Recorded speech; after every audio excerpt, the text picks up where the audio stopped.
Mudik itu kita ibaratkan sunnah. Jadi was-was ini mau mudik ini Pak nggih. Saya juga sama di Jawa Timur. Nah.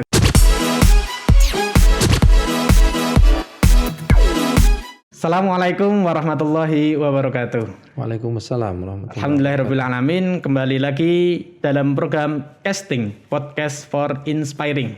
Dan alhamdulillah kali ini kita sudah kedatangan tamu spesial dari Kepala Kantor Kementerian Agama Kota Salatiga, Bapak Haji Taufikur Rahman SAG MSI. Selamat siang Bapak. Selamat siang. Sehat nggih Pak nggih? Alhamdulillah sehat walafiat. Nggih, alhamdulillah untuk kali ini pemirsa di rumah, Bapak Ibu serta Ananda Solih Solihah. Kali ini kita akan membahas tentang tema Lebaran dalam kesabaran. Jadi karena kita tahu semua ya, jadi kita tahu tentang pemerintah mengeluarkan anjuran untuk tidak mudik terlebih dahulu. Nah, ini nanti pembahasannya spesial langsung dari Kepala Kantor Kemenak Kota Salatiga. Untuk itu Bapak alhamdulillah sehat nggih tadi. Alhamdulillah. Kita akan beberapa mungkin ini kita akan bertanya-tanya yang tentunya ini bukan interogasi Bapak nggih. Jadi ini sharing saja agar tentunya bisa memotivasi untuk anak didik kami khususnya dan juga Bapak Ibu dan pemirsa konten YouTube kita ngoten. Alhamdulillah untuk pertanyaan kita terkait tentang podcast ini yaitu tema kita tentang Lebaran dalam kesabaran. Jadi sebelum kita masuk ke tema itu puasa itu kan adalah menahan artinya nggih Bapak nggih. Yeah. Dalam arti menurut Bapak Taufik sendiri, menahan dalam arti apa yang dapat kita implementasikan dalam kehidupan kita sehari-harinya. Baik, Assalamualaikum warahmatullahi wabarakatuh. Waalaikumsalam. Bismillahirrahmanirrahim. Alhamdulillahilladzi katabas shiyama min arkanil Islam. Wassalatu wassalamu ala sayyidina Muhammadin khairil anam. Wa ala alihi wa sahbihi masabihi dhalam. Amma ba'du, para pemirsa yang dirahmati oleh Allah Subhanahu wa taala, berkaitan dengan pertanyaan Mas Azam tadi. Iya. Memang as-saum al-imsak, puasa itu adalah menahan ya. Kalau secara definitif puasa itu kan menahan dari makan, minum dan hubungan suami istri di siang hari. Tetapi implementasinya menahan itu adalah lebih pada pengelolaan menahan diri dalam kehidupan sehari-hari untuk berbuat sesuatu yang tidak semestinya dilakukan. Itu dalam keadaan di luar Ramadan. Nah, ini adalah pelestarian dari al-imsak fi Ramadan. Jadi ini adalah pelestarian dari menahan pada saat bulan Ramadan. Itu kita maknai dalam kehidupan kita. Kita menahan untuk tidak melakukan apa yang dilarang oleh Allah Subhanahu wa taala, bahkan latihan menahan juga agar tidak melakukan sesuatu walaupun itu halal kalau memang belum waktunya. Nah, ini perlu kita latih dalam kehidupan kita agar kita ini bisa mengelola diri, terutama menahan hawa nafsu, menahan amarah, kemudian juga menahan diri agar tidak melakukan hal-hal yang tercela, termasuk juga tidak melakukan kebohongan, fitnah dan lain sebagainya. Itu adalah bentuk dari al-imsak dalam kehidupan kita sehari-hari.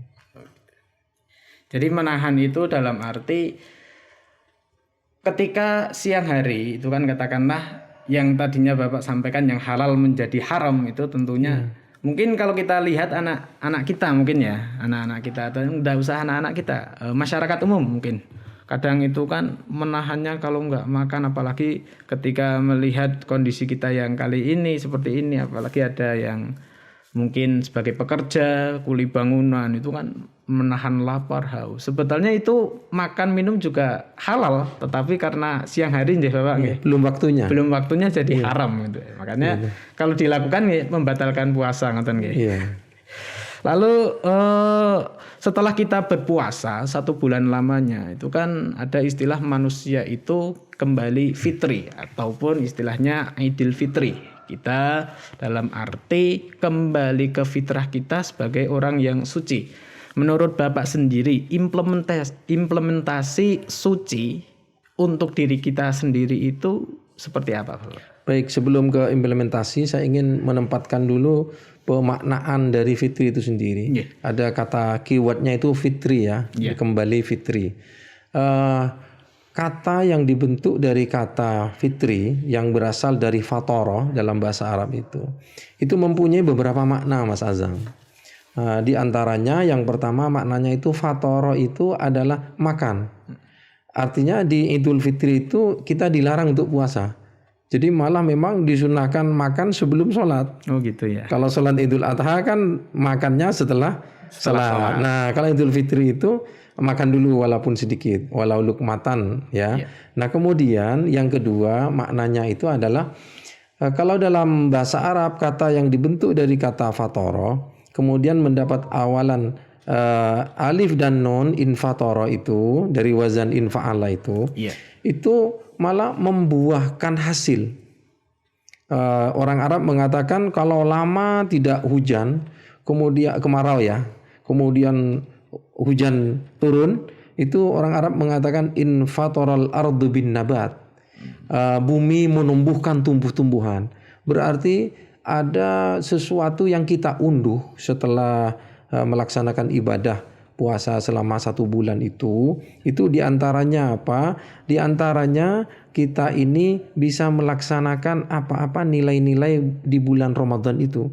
Jadi nilai kedisiplinan, kita kan harus disiplin ya di bulan Ramadan ini. Kapan kita harus sahur, maksimalnya jam berapa. Kemudian berbukanya kan tidak boleh kegasian juga kan? Iya, harus sesuai waktu Pak. Sesuai waktu, betul sekali. Kemudian tarawih dan lain sebagainya. Kemudian yang berikutnya itu adalah menahan diri. Itu juga termasuk. Kemudian yang tidak kalah pentingnya di bulan Ramadan itu adalah peningkatan intensitas ibadah. Nah, kita itu terus di luar bulan Ramadan. Nah, pemaknaan ini yang kemudian kita maknai sebagai kembali kepada fitri, itu maksudnya kita itu kembali bersemangat lagi dalam beribadah karena ada peningkatan takwa di situ. Kan memang tujuannya la'allakum tattaqun. Nah, kalau ternyata pasca Ramadan itu masih sama dengan sebelum bulan Ramadan, maka ini nilai-nilainya yang ada di bulan Ramadan tidak membuahkan apa-apa setelah bulan Ramadan. Sehingga kembali fitri itu tidak secara otomatis setiap orang itu ketika masuk selesai bulan Ramadan kemudian masuk di Idul Fitri itu, di hari Idul Fitri itu, hari Id, hari raya, berarti tidak semua orang itu kemudian kembali fitrah. Iya. Tergantung ini bisa mendapatkan buah atau tidak. Jadi kemudian yang ketiga itu maksudnya itu ad-din wal ibtida. Nah, setiap kata yang dibentuk dari kata fatara itu kembali kepada asal mula kejadian manusia gitu ya, artinya suci. Sehingga dikatakan, ada yang mengatakan kembali suci itu ya ada benarnya, tetapi ini adalah kaitannya dengan melestarikan dari nilai-nilai yang ada di bulan puasa itu. Oh gitu. Iya. Tentunya untuk bulan Ramadan ini sebenarnya kalau orang yang tidak memikirkan kembali lagi ke fitri, dalam arti hanya menyia-nyiakan begitu saja bulan Ramadan, itu salah satu orang yang merugi Pak Nje. Rugi sekali, soalnya kan Ramadan ini bulan jamuan Allah ya. Iya. Yang harus kita sambut dengan luar biasa, dengan semangat beribadah, sukacita, agar nanti selesai Ramadan kita kembali fitri. Iya, amin. Ya, ini juga nasihat penting ini karena melihat banyak sekali, apalagi kalau kita melihat generasi-generasi muda kita yang lebih mementingkan gamersnya, lebih mementingkan waktu untuk ngegame daripada berzikir. Padahal kan dikatakan itu kan untuk amalan-amalan kebaikan yang dilakukan di bulan Ramadan itu kan akan dilipat gandakan. Jadi sebetulnya di situ juga terdidik rasa ikhlas, rasa kesabaran dan yang lain sebagainya, yang nantinya memang yang tadi Bapak sampaikan, kita kembali ke fitri. Jadi fitri tidak semuanya, tetapi yang tidak itu kan rugi rasanya, ngoten Pak nggih. Rugi sekali apabila tidak mampu memanfaatkan jamuan Allah ini kepada kita semuanya. Kita sangat dimanjakan dengan berbagai macam pahala dari Allah. Iya. Apalagi sibuk dengan game gitu ya. Iya. Oh, itu rugi sekali kita. Rugi itu. sekali. Iya, makanya anak-anak muda, para pemuda, yuk kita bareng-bareng ngisi bulan Ramadan ini dengan hal-hal yang bermanfaat, yang berdimensi ibadah. Tidak perlu susah-susah ya. Kalau misalnya bisa ngaji, ya ngaji tadarus. Kemudian bisa belajar, nah silakan belajar ke lembaga pendidikan. Iya. Atau mungkin ada majelis-majelis taklim atau pengajian yang lain. Atau kalau memang tidak ngaji, tidak bisa belajar, tidak bisa, cukup diam saja itu sudah berpahala juga. Iya. Iya itu. Mungkin diam sambil mendengarkan murotal gitu. Itu tambah lagi pahalanya Pak nggih. lebih bagus itu Mas Azam itu ya. Salah satu seperti program di sekolah kita, Bapak. Jadi di sekolah kita itu ada yang namanya Tasmi Al-Qur'an. Jadi alhamdulillah kemarin kita juga sudah streaming Tasmi Al-Qur'an. Jadi istilahnya kalau orang desa itu simaan. Tapi karena kita itu Tasmi Al-Qur'an, memperdengarkan beberapa anak-anak kita, memperdengarkan hafalannya juz 29 dan 30.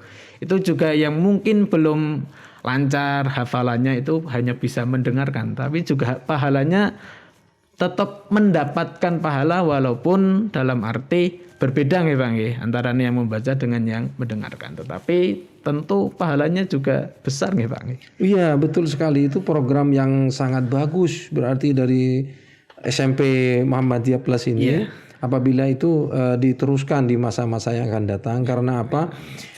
Paling tidak di saat mendengarkan Al-Qur'an itu paling tidak menyetop dulu mendengarkan yang lain. Jadi itu ada gizi rohani yang masuk, karena baik mengerti atau tidak ayat-ayat yang dibaca itu kan tetap berpahala, termasuk juga yang mendengarkan. Ini saya dari tadi bilang bapak-bapak, kayaknya lebih pas Pak Kiai deh kayaknya. Bapak, setelah kita bahas tentang makna puasa, kemudian yang dimaksud dengan Idul Fitri atau biasa kita kenal di kalangan kita sebagai Lebaran gitu. Kita akan membahas tema kita. Ini tema kita itu kan Lebaran dalam kesabaran. Salah satu yang menguji kesabaran kita ini terkait tentang pelarangan mudik. Mudik menjadi salah satu tradisi rutin, kan, tradisi rutin orang-orang Indonesia khususnya, dan apalagi di Salatiga juga banyak orang-orang pendatang Pak. Ini seperti saya orang Wonosobo ini Pak. Jadi was-was ini mau mudik ini Pak. Saya juga sama di Jawa Timur. Nah, Jawa Timur Bapak. Bapak Haji Taufik ini dari Jawa Timur, kemudian saya dari Wonosobo, harus menahan diri untuk tidak mudik nih. Mungkin dari Bapak sendiri, kenapa sih sebenarnya apakah penting dalam arti memang untuk mengurangi penularan di saat pandemi ini, apakah memang penting kita harus meninggalkan tradisi kita dan mengikuti anjuran pemerintah? Karena memang ini was-was juga Pak nggih. Melihat di Salatiga juga kembali lagi ke zona oranye, menuju merah untuk ketular virus COVID ini. Menurut Bapak sendiri bagaimana Bapak? Begini Mas Azam ya, mudik itu kita ibaratkan sunnah, kan silaturahim kan, sunnah. Sementara menjaga diri dan menjaga orang lain itu hukumnya wajib. Nah maka kita dahulukan menjaga daripada yang sunnah tadi itu.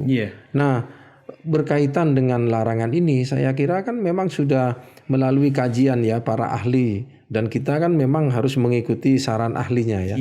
Nah dengan adanya larangan mudik ini kan diharapkan penyebarannya itu bisa berkurang, kemudian juga tidak ada migrasi dari satu tempat ke tempat yang lain, virus ini biar tidak mengalami migrasi.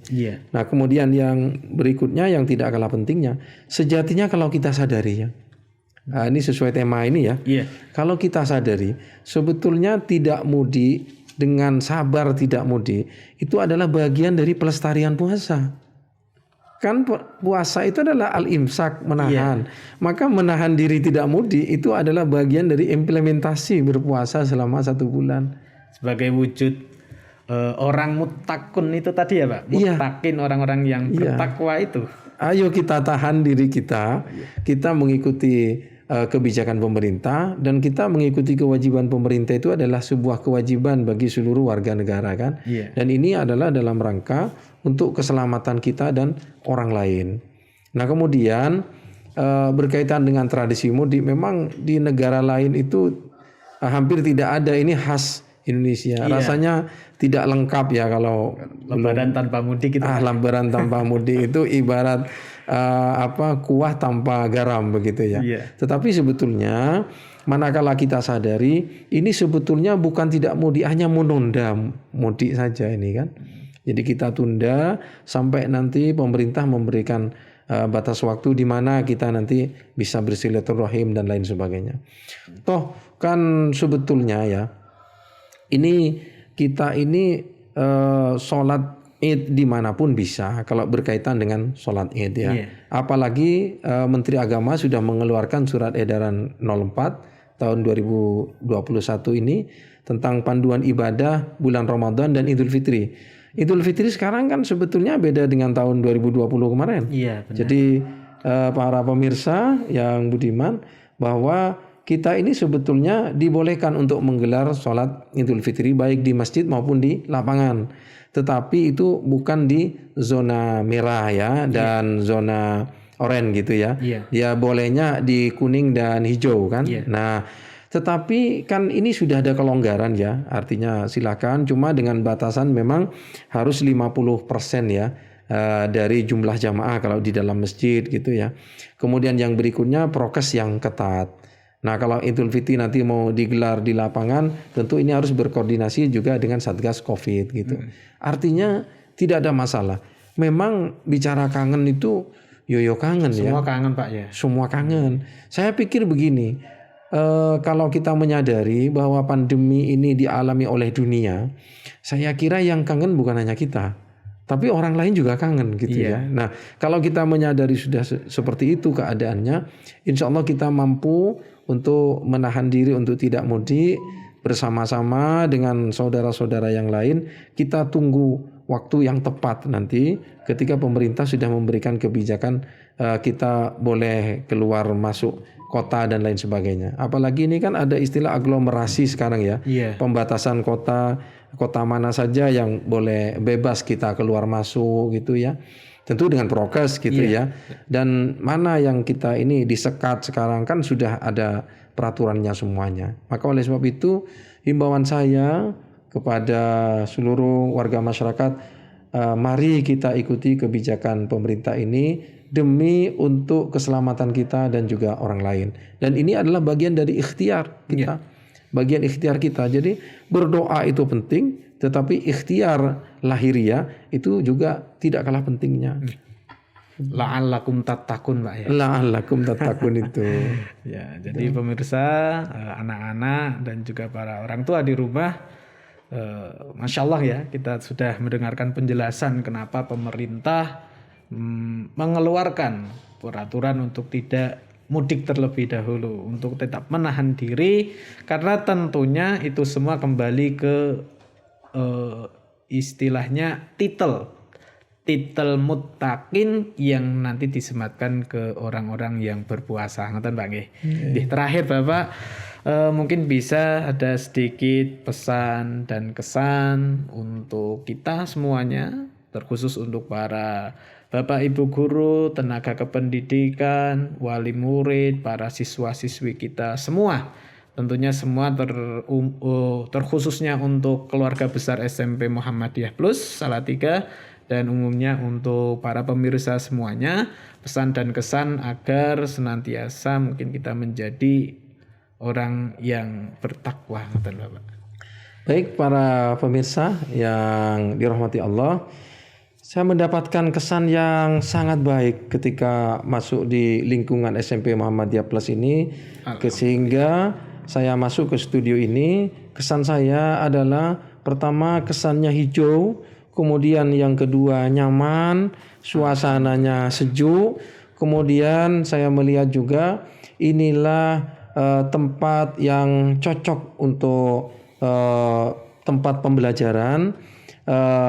Saya melihat desain pembelajarannya bagus, desain kelasnya juga bagus, kemudian juga media-media pembelajaran yang bersifat habit ya bagi para peserta didik ini juga sangat bagus. Oleh sebab itu saya memberikan apresiasi yang setinggi-tingginya kepada kepala sekolah SMP Muhammadiyah dan seluruh sivitas SMP Muhammadiyah Plus ini.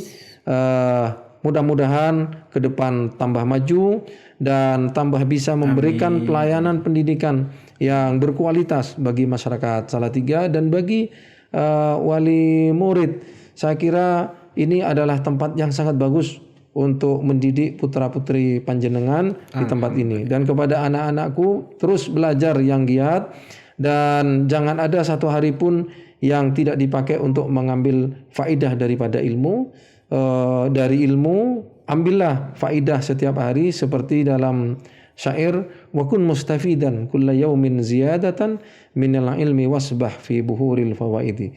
Jadilah engkau orang yang senantiasa setiap hari mengambil faidah ilmu, mengambil faidah dari ilmu pengetahuan dan berenanglah di lautan faidah. Saya kira itu. Ya, terima kasih Bapak Haji Taufikur Rahman atas waktu, atas pencerahan yang telah diberikan untuk casting podcast for inspiring kita kali ini. Jadi inspiratif sekali apa yang telah diutarakan oleh beliau Bapak Haji Taufikur Rahman SAG MSI.